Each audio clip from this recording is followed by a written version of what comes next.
get started, thank you to ClickHouse for the invite, to Cloudflare for the space, everyone for the friendly conversation.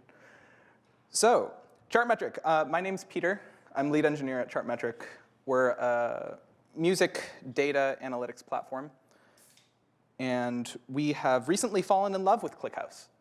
And I came to one of these meetups a couple months ago, and it was a great experience. And then we started using it even more. And then I got the invite, and I was super excited to come and share sort of what we've run into, sort of the love story, the heartbreak, learning that we can't use it for everything, and hopefully some helpful lessons that we've learned, because it's not a silver bullet, nothing is, but it really looked like one. So first, Chartmetric itself, right? I said music industry. That's a pretty broad word, and that's because it's a broad product. We serve largely record labels, some artists, and influencers. There's lots of people who are interested in music data, right? We're starting to say the entertainment industry at large, right? We even have some clients in film, some clients in composition, lots of live event companies, and the data is meant to represent the world itself. So if we keep going, you'll see one of our artist pages here, right? We have about 11 million artists in our database, about 140 million tracks. And we have data going back to 2015. So there's a lot of it. And we track music-adjacent data as well. So that means things like social media platforms, Instagram, TikTok, YouTube. We have streaming platforms from across the world, so not just Spotify, but things like Deezer, which is popular in Africa, things like Line, which is popular in Japan. And then, of course, charts, right? That's in the name, right? Metrics is sort of the streaming and the social. And then you have charts. You think more traditional things, maybe like the Billboard Top 40, but for everything, right? You have top artists, top tracks, albums, right? We look at sales. We look at everything you could imagine. And it's really fun product to work on. And in the beginning, there wasn't that much data. So I think this next slide, we get into the scale, right? So we don't use very much to serve on ClickHouse, right? It's only 3 nodes at 64. This is a small pickles in comparison to some of the other giant ClickHouse cases we've seen. I mean, last time I think Cloudflare talked about DNS, and that was, to use a term from earlier, eye-watering. But we have some good stuff going on so far, and we have just shy of 10 terabytes today, which is fun. We get roughly 8 million, 9 million API requests per day, and that's split across what we call main app traffic, which is our dashboard product, and direct data access for API customers, which is extremely popular with especially what we call the majors, right? So that's UMG, WMG, BMG. So onto our story, right? We started self-hosting almost exactly a year ago, about 11 months. And this is a fun sort of tale, right? We started on a T2 medium with 30 gigs, and we grew all the way up to an M7i 2X with 8 terabytes. And we did that roughly 3 months, right? I mean, we loaded it in heavy, especially once we realized some of the first cases which were so successful, which I'm going to talk about in a minute here. But a fun sort of parallel journey was our observability journey, right? So this is also because we started self-hosting, right? Previously, we'd used a lot of more hosted services, things like Snowflake, Elasticsearch. And we were used to services being provided by others. But with this, now we're starting to host a database. This is big news. And so I think, all right, it's finally time for Prometheus, Grafana, right? Open source observability. Had no idea what that meant or where it would lead, but I knew those 2 names were important, and so I installed them all on the same node. And it was very fun. It was very fun. And after we got to about the 8 terabyte mark, and I had to learn how to do online storage upgrades and the hassle that EBS puts you through, we realized, all right, we want a service. And ClickHouse Cloud has been delightful for every step of that. Took probably a day to move over. I mean, the migration is extremely smooth, and that was a year ago, so it's probably even better now. And like I mentioned here at the bottom, nowadays, inspired by the talk just a couple months ago, we're also using OTEL and the ClickHouse official exporter, the Grafana plugin, right? Logs, metrics, 9 yards. Haven't quite gotten to traces, but it's right there on my to-do list. And that's the volume just for OTEL. I mean, we're just about to hit 10 terabytes uncompressed logs, which feels so good. It feels so good to query this live, to get useful information out of it. And you can see sum and gauge is right up there as well. So I mean, we have 20 terabytes uncompressed just in observability. But the mind-blowing thing, and this has been something that consistently impresses me, is the compression ratio. I mean, especially here on the gauge, where you'll get, I think, delta compression by default on some of those columns. It's extremely efficient. I mean, we're talking almost 5 terabytes down to 60 or less gigabytes. This was just insane to me, and it really saves cost. So cost is a sort of recurring theme for us specifically, right? One of the big reasons we started looking elsewhere beyond Snowflake was cost, right? In the very beginning, we were a Postgres-only shop, and that works very well for the highly relational data we use, right? We care especially about artists and tracks. There's complicated relationships between those. You have albums, where now the same track can appear on multiple albums, but different artists can collaborate on certain albums, right? You have all of those tracks appearing on different playlists that get updated, 2-3 times a day, sometimes more. And customers expect all of that to be up to the minute generally, and we built that into expectations pretty early. So does the music industry need real-time analytics? Probably not. Maybe not real-time, but they really like it. And especially as tech-starved, as the music industry had been previously, like we're talking about huge companies that were passing pen and paper spreadsheets from desk to desk, running them down New York streets, in the 50s, right? We're talking about those companies now trying to adapt to data. Having a table that gets generated automatically is mind-blowing to some of these executives. And so keeping that sort of real-time promise and that trust with users has been really important. But as the data has grown, we outgrew Postgres in just a couple years. Got onto Snowflake, that lasted quite a while. And once that stopped working, at least for real-time use cases, we started using Elasticsearch quite heavily. And that was a winning combination.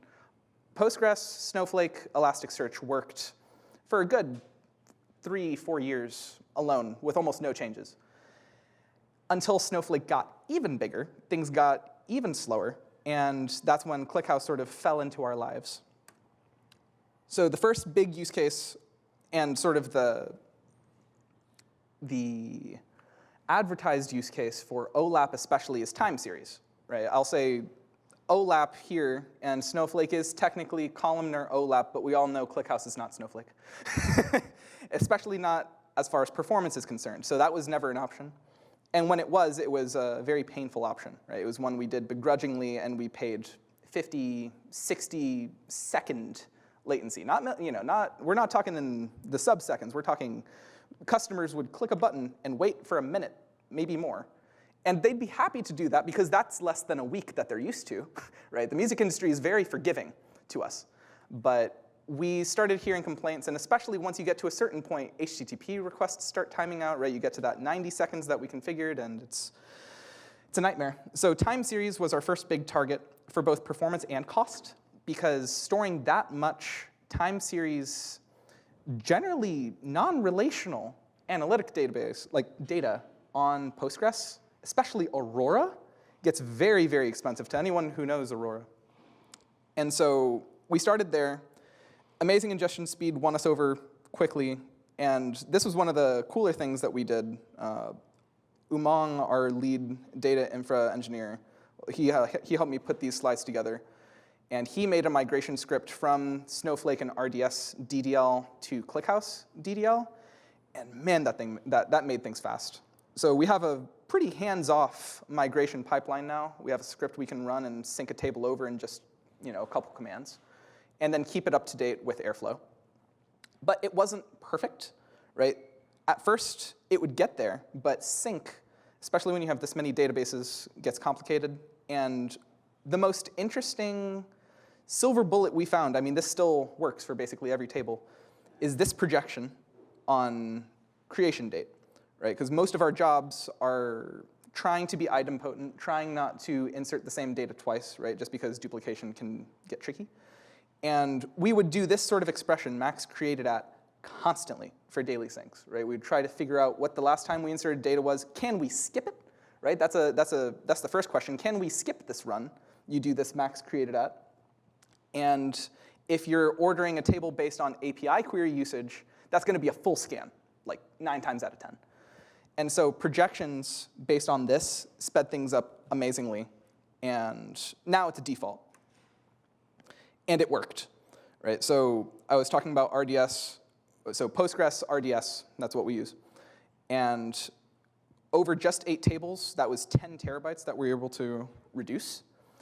And you can imagine in a sort of storage build, very expensive database like Aurora, this was massive for cost, right? So largely offsets the minuscule extra cost on ClickHouse.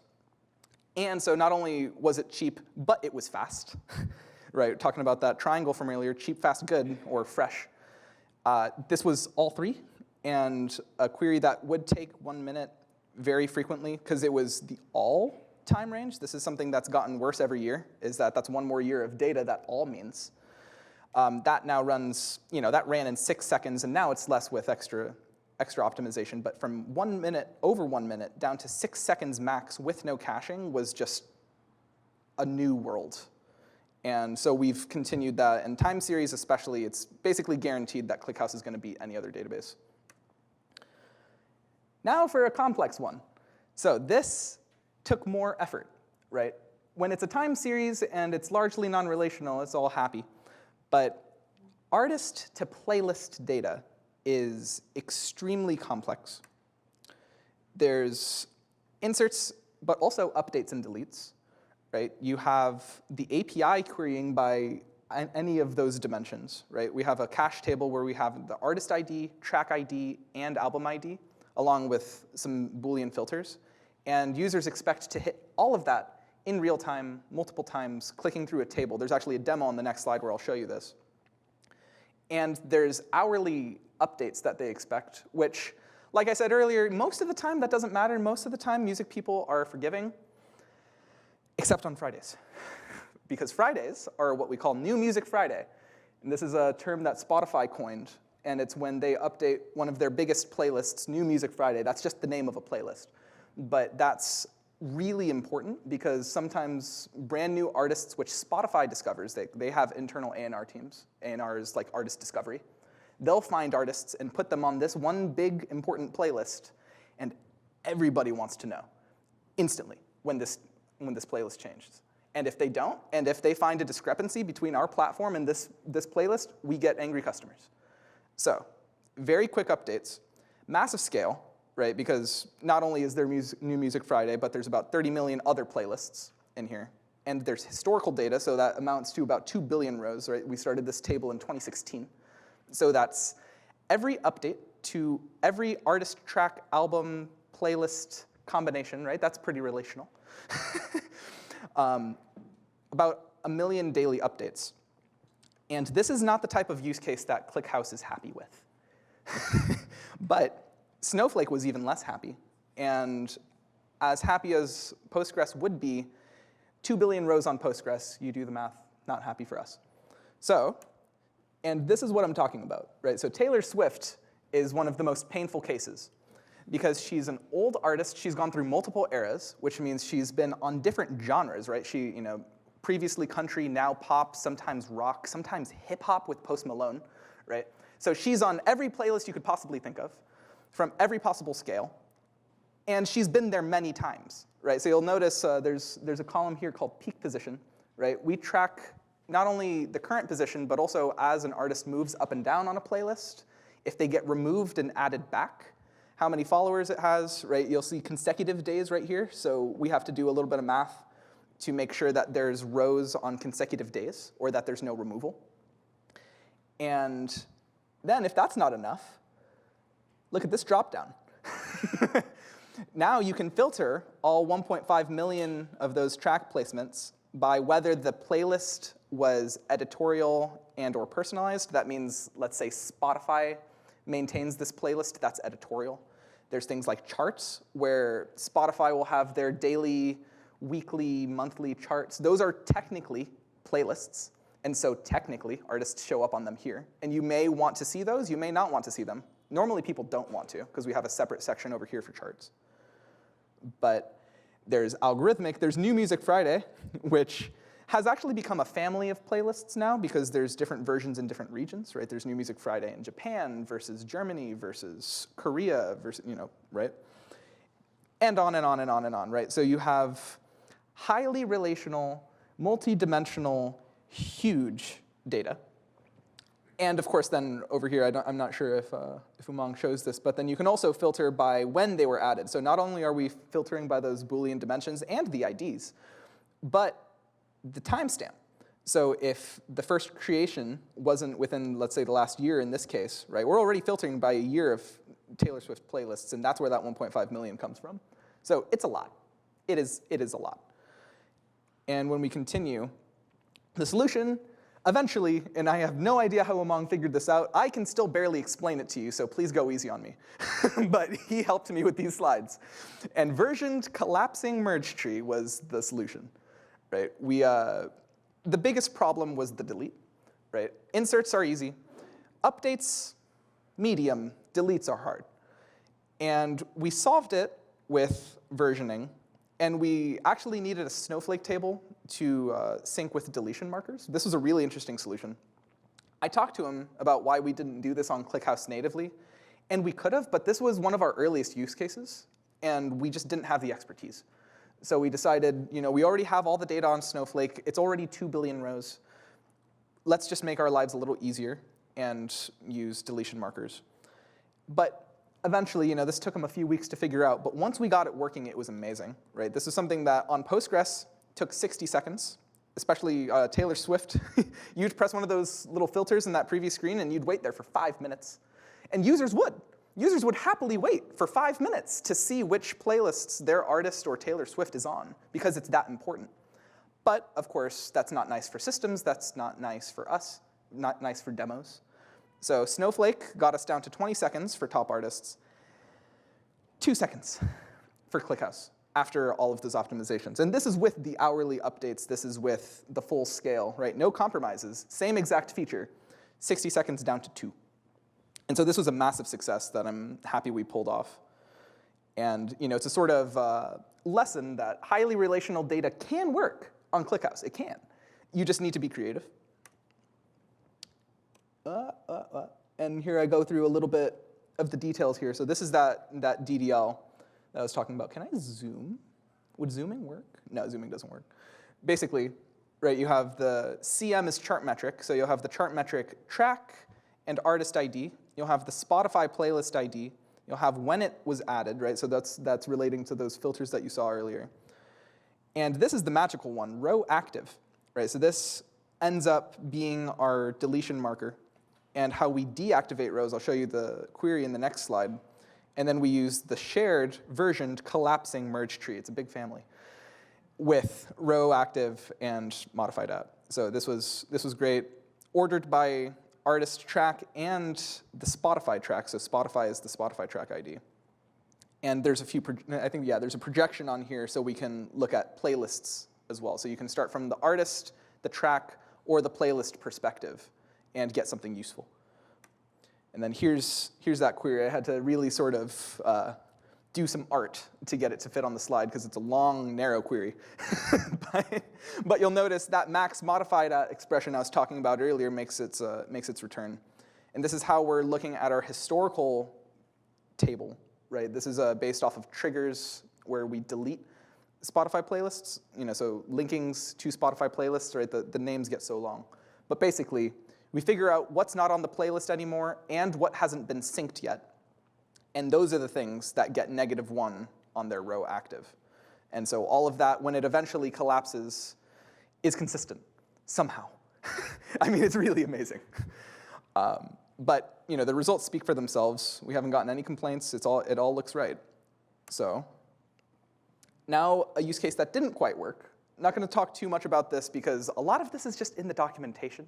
We were being very optimistic when we tried this, and we're still trying. And it's still happening. But this is one of those less rosy cases where, at a certain point, joins are going to take memory, right? ClickHouse is non-relational. It looks relational. It's SQL. It lets you type the word join. It is not relational.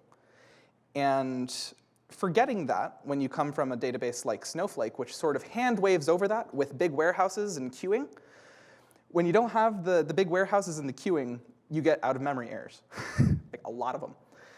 And we found ways around it, right? Especially projections helped a lot. But ultimately, we learned the lesson that you should try to join before the ClickHouse step wherever you can.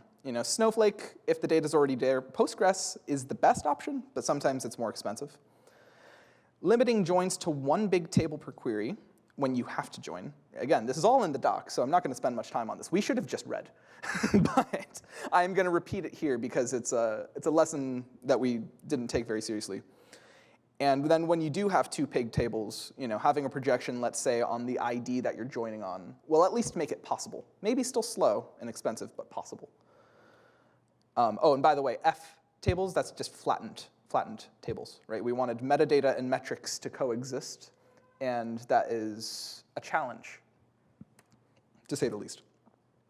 So I want to talk a little more about projections, because this was especially Umang's favorite piece coming from Snowflake, right? So for anyone who has more deep technical experience with Snowflake, you get basically one index, right? Everybody kind of knows what indexes are in the Postgres sense.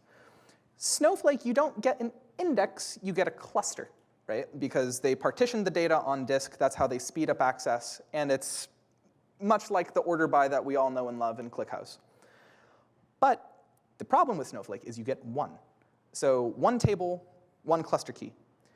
And God forbid you want to sync and use a table, you have to kind of compromise, right? You either optimize for the syncing and live query performance suffers. You optimize for the API and sync performance suffers. Either of those things get very costly. Or you meet somewhere sort of unsatisfying in the middle, where syncing is kind of slow and runtime performance is kind of slow.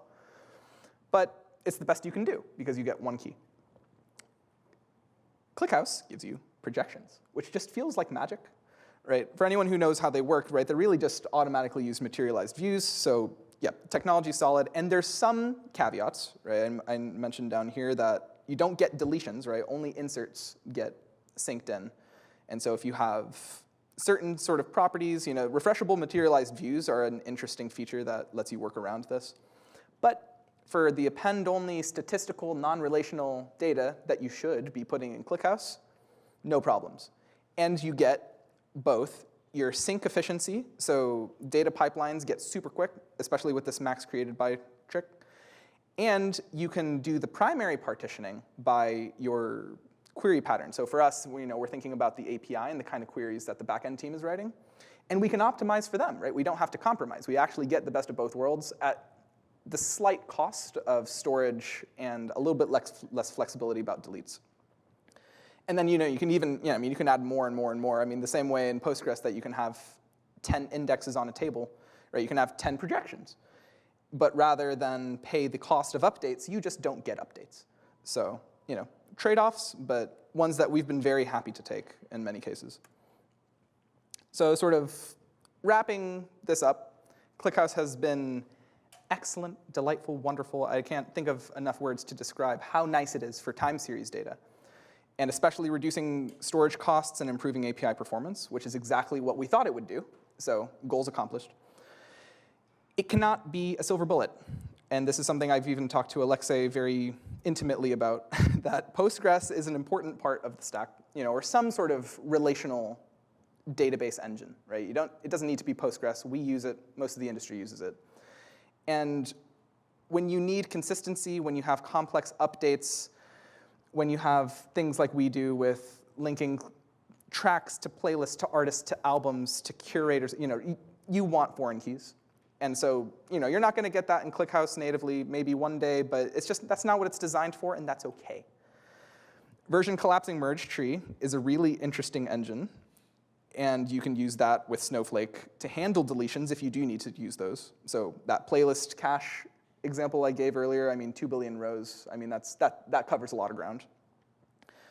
Large joins are possible. Challenging, not recommended. Projections and materialized views let you a way out of them. Again, joins, try to just do them before you insert the data. That's the easiest way for everyone. You can almost treat it like a flattened sort of key-based database in some sense. And especially now with the JSON update, we have a lot more flexibility in that. Very happy about that update.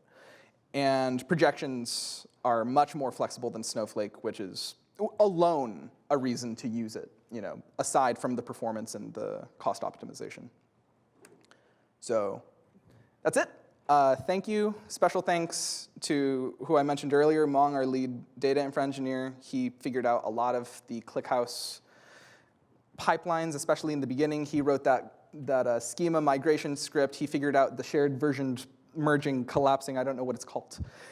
And then Hyoshik, who's a senior software engineer, he's been using it. And he's on the back-end team sort of from the other angle, migrating those queries and figuring out the best ways to translate the logic. And he helped with this presentation as well, so thanks to the team. Thanks to all you for listening. I don't know how much time we have, but questions are welcome. There's one over there.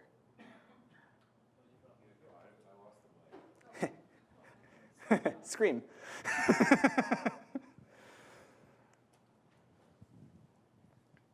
Thank you. That was a great presentation. Thank you. I had a question around your current data stack. Is it Postgres and ClickHouse, or do you have the others in the mix as well? Oh, it's a very colorful salad. So we never stopped using anything. We just started using more. So the big picture is essentially Postgres is our source of truth, especially for user data. We have Snowflake for analytics and especially data shares, right? We have some contracts with other companies, and they really like Snowflake. Snowflake is what syncs over to Elasticsearch, and that's where we do, especially that big list of artists that I was showing earlier, all 11.5 million. That's Elasticsearch, and you also get full text there. So our search engine is built off of Elasticsearch, and now finally ClickHouse sort of fills in those time series charts, of which we have many. And so it's sort of at home in the family of databases. And then Redis as well for back-end level caching. Got it. And in terms of your migration from open source to cloud, can you talk about the quality of life improvements as well as performance improvements that you've seen, like outside of the tangible, like maybe your upgrades are easier? Are there any other tips you'd like to share? Absolutely. I would say the biggest advantage has been the hands-off experience, right? You don't realize how many little things there are until you have to do them, and especially when you're doing them by hand SSH on an EC2 instance. Things like storage, things like upgrades was a big one, right? We do lag slightly on the stable support channel, but we don't care generally. I think the only time that mattered was the JSON update, which we wanted access to earlier. But even then, you can reach out to support, and they can enable certain features for you. Support's extremely responsive generally. There's really interesting little pieces of the support, which there's actually a tip that took me a while to figure out is in the support system. Yes, there's technical support, but there's also use case support. And this is really nice when nobody on your team knows ClickHouse, like we didn't, because you can ask ClickHouse, how do you do this? Here's our data, here's our use case. What do we do? You can have that sort of black box understanding, and they'll help you. And they'll help you design a solution and say, we would use it for this. Here's the kind of engine you could use. And then if you have issues with your queries, they can help you optimize them. Right? So it's a very sort of white glove service. And I've been very happy with it. So yeah, that's probably the biggest tip. Yeah. Since I asked you 2 questions, all the things that you mentioned as gaps help us on the way, including lightweight deletes, as well as, joins, better joins is definitely a high priority on the roadmap. So, I mean, we would love them. I think everybody would love them. We would especially love them with how relational our use case is. So yeah, I'm happy to hear that. Thank you. Okay. Yeah, let's do one more, and then we gotta move on to the new one, guys. Thank you. Just a quick question. I was curious, what is the scale of your version collapsing merge tree? Because I believe collapsing merge trees only handle the deduplication on merge time and is like asynchronous. So I'm curious, because I saw you had like 2 billion rows somewhere in there. I don't think that's the scale of your like final thing, but I'm curious if you had to deal with like delays in the merge and like duplicated rows and how you handle that. So I am slightly less qualified to talk on this because I didn't design that, but to my understanding, a lot of that deduplication is handled at the snowflake level. And so let me actually scroll back to that. So this handles the deduplication, right? Our philosophy generally with ClickHouse has become don't insert duplicates. Don't let it deduplicate. Just don't insert duplicates. That's also why we rely so heavily on Postgres still. And when you don't insert duplicates, you don't have to deal with them later. So that's not a strategy that can work for everyone, but especially at this scale, rather than using things like optimize or final, which we know aren't really great practice, we just try our best to keep it clean from the beginning.